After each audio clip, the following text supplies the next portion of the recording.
过来消息咯，咱过来看桃园航空城计划范围内，阁有超过2000户还未搬。行政院是提出奖励办法，讲明年10月进前搬走的人会加发建补的补偿费。也毋过这定收户嘛是无要接受，因讲政府根本就亲像是诈骗集团。因讲政府当初是有承诺讲会先甲安置的所在起好，才会来拆厝，这根本是无影无只。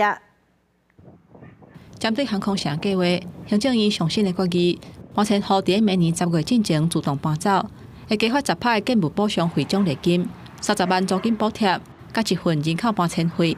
不过居民是无接受。因感觉去有政府骗去，大家都觉得好像碰到诈骗集团。我们现在最后一批不走的人，就是要先建后拆。你像政府所讲的，你建材都涨了，你的工人很难找，那我们居民要重建的也是一模一样。只是一个欺骗手段吧？什么物价都成长起来啊，已经拖太久了啊，要配地也没办法配啊。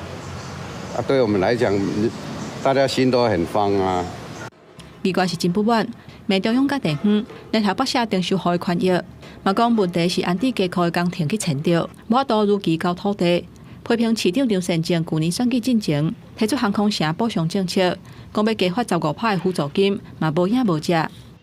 我们一点期盼说一个新团队有一个新作为，结果不是啊，中央地方一样狼狈为奸啊！选举的时候，人民是头家啦。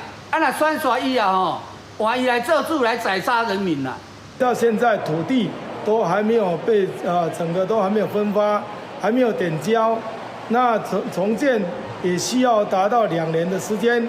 市府回应讲，目前评点已经为12.2调整到14.7，嘛针对9月份目标，依据评点法后续建议，会阁提到中央议会做最后的裁示。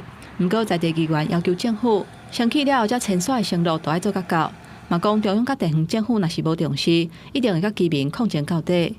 记者综合报道。